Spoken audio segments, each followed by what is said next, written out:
Okay, I'm going to talk now about lighting and shading and how we can describe volumes with light and dark. Okay, first of all, if you look at these two Volkswagen buses, we're used to associating vehicles with shiny, high gloss paint. The black one, we can see all these reflections in the side. There's probably, since there's flags here, there's probably flags on this side of the road being reflected in the car. There's things like the shadow reflected in the lower body side, the shadow of the vehicle on the road, and everything else. If there was a guy walking his dog, we would see him in this highly polished side of the vehicle. The silver one, silver metallic, the reflections are less pronounced. Okay, the lighting is also different. But I think we can see the shape much more clearly here than in the black one. Because it is so highly reflective on the sides, the reflections start to confuse us, and we have to rely on things like the shut line of the door to really be able to see what the shape of the body side is. So we're going to be looking more at this, a sort of matte silver, if you like, rather than highly glossy reflective surfaces like this, which are much more difficult to draw. And as I say, they kind of don't necessarily describe the shape. So if we look at this Nissan here, the lighting is very low, so it's either daybreak or towards sunset. And we get a lot of contrast in these kind of lighting conditions. Things generally look much more three-dimensional at sunset or sunrise because of this. We see a big difference between direct light and shadow tones like here and here and on the front here. Even where there isn't a huge surface difference, I've drawn some section lines on here. For instance, on the door, it's not an enormous change of surface, but we get quite a big contrast. And then moving on the top of the bonnet, where there's a much bigger change of direction and surface, we get a really big contrast between light, direct light, and this dark tone on the top. You also notice that areas like here and here, which are in theory in zones of shade, they've become light again. And this is because of reflected light from different objects, which we can't necessarily see, or in this case, maybe some clouds in the sky. But it helps to make the surfaces look more curved. If this was one tone from here to here, it would just look flat. So reflected light is actually quite useful.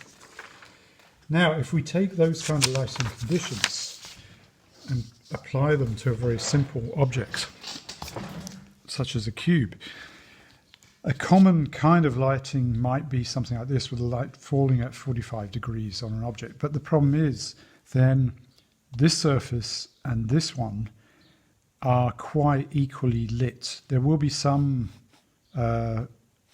influence of the surface the object is standing on in this vertical surface here from reflection, but generally we get this kind of equal lighting. And then if the light is slightly behind the object, this will be our darker surface. But there's only two values. There's one here, and then this second one. And then the shadow will go out this way. The lower the light, the more it's striking almost perpendicularly to this surface. So this is going to be highly illuminated and that horizontal surface less so. And then this one, because the light is coming from slightly behind, is going to be the darker one. So here we have 3 values of light and not 2. And this one is the paper, so we get it for free.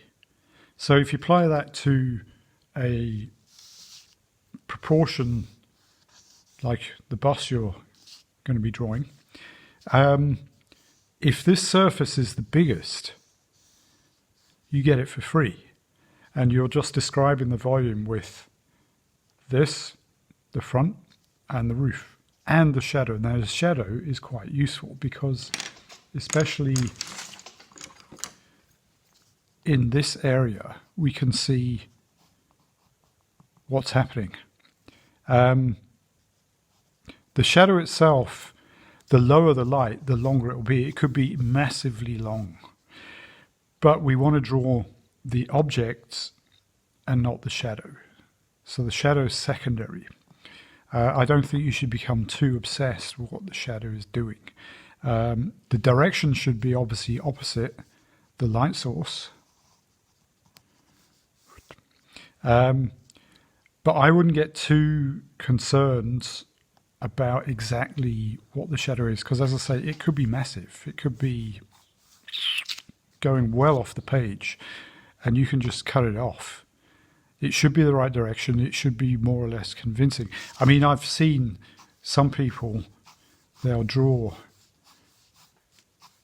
an object and they'll say, right, light's coming this way, and they'll put in these tones.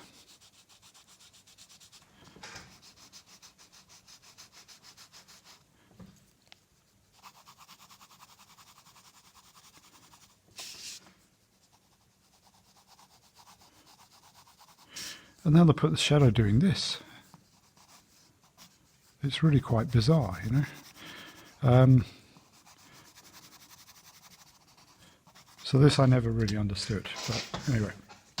So the shadow is important, but don't get obsessed with it. Now,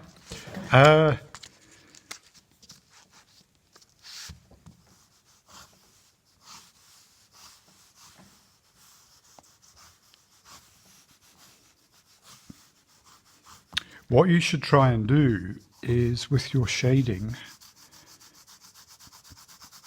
keep it nice and smooth. You use the side of the lead.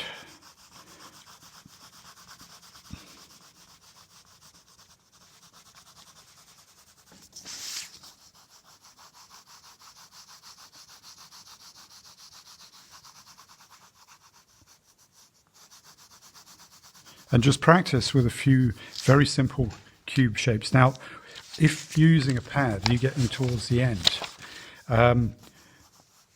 you can start to almost pick up the cardboard of the binding, which is giving a sort of texture on the shading. And it's even worse if you just have a single sheet of paper on a table directly. So it's best to have a cushion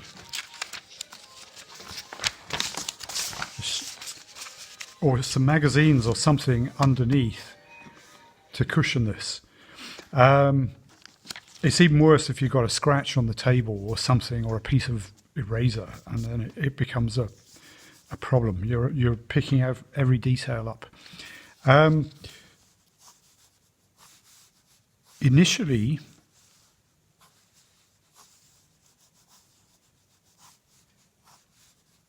try and concentrate on putting an even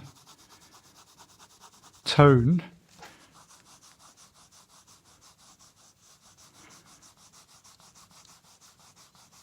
over the whole surface.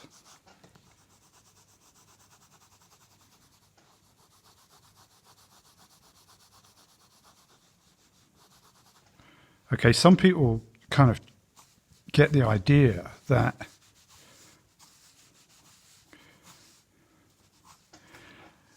you can do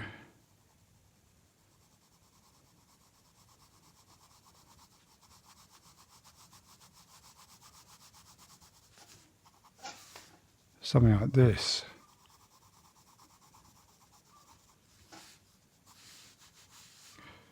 But this doesn't really give a solid feeling of a volume compared with a more uniform tonality over the whole surface. And don't go too dark.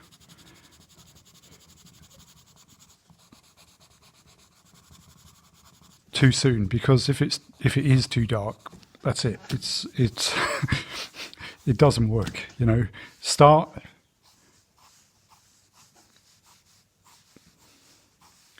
quite light.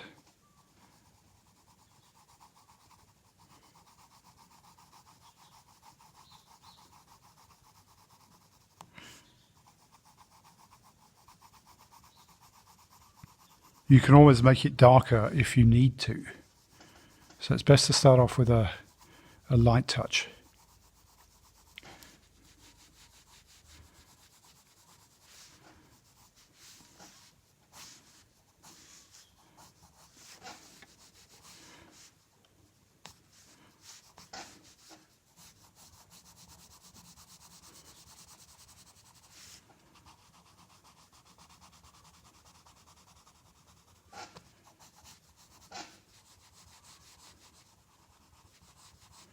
Now, as I said before, shadow's a bit long there, sorry. The shadow is useful because it can help describe what's happening, especially in this area. If this was cut away,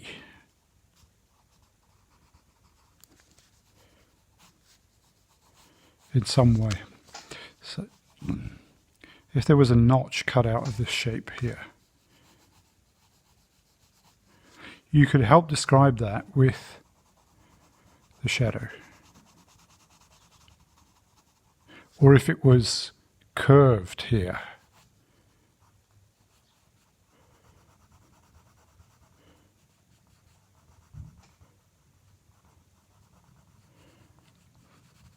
you could also do that with the shadow. So it's quite useful. But don't get too obsessed with exactly what the shape is. If it looks convincing, that's fine. So, try this. Concentrate on 3 light values. If the shape is a little bit more complex, for instance,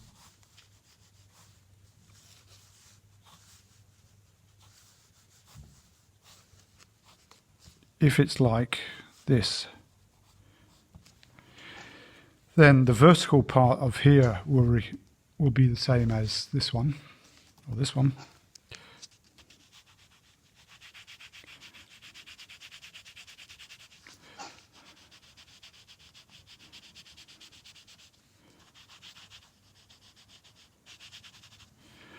This horizontal section will be like here.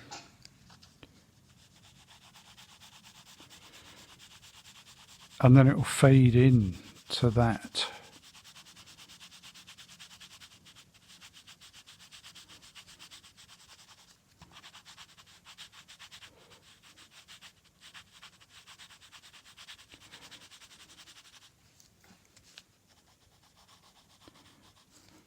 And if the radius is smaller, then the fading will be much more abrupt. And if it's a really big radius, it will be much more gentle.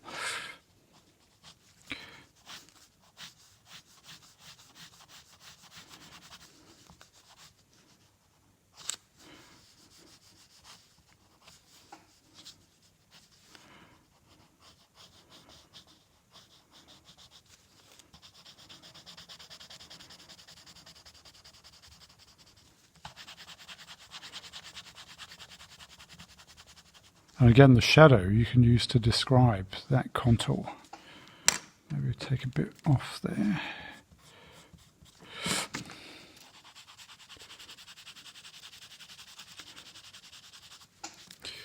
Now, if I had a cylinder,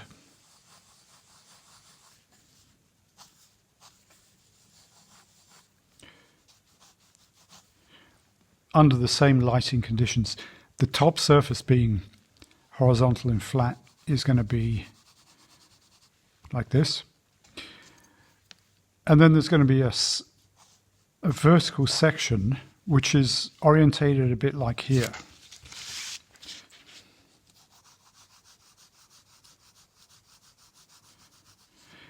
And then this section here is orientated like that surface. So again, it's going to be fading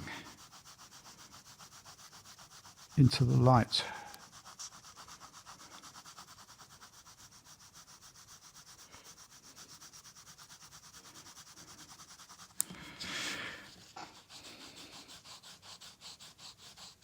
Now,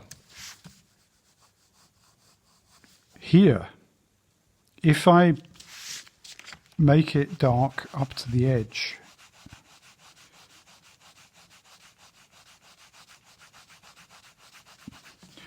it's going to look less flat.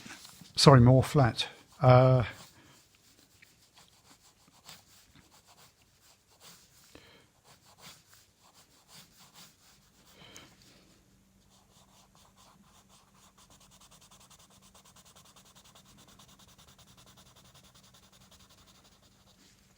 If I take some of this away again,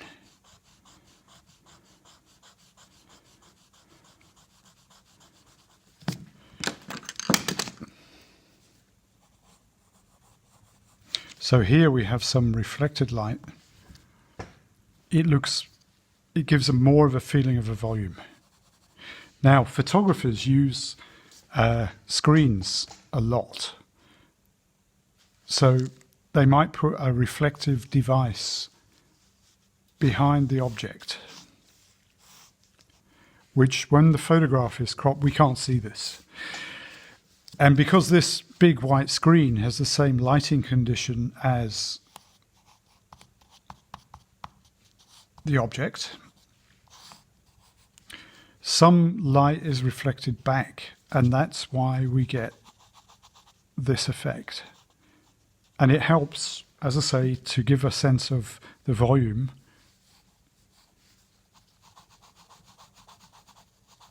And it uses less material, and it's quicker to do. So you win all round. So try this. First of all, start with simple cubes. Concentrate on shading nicely, neatly. Not too heavy, not too light, so we get enough contrast. Then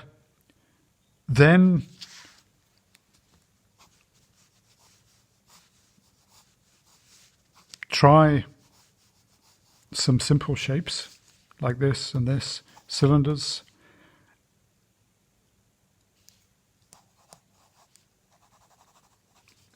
And try and express simple volumes with light and shade. Okay.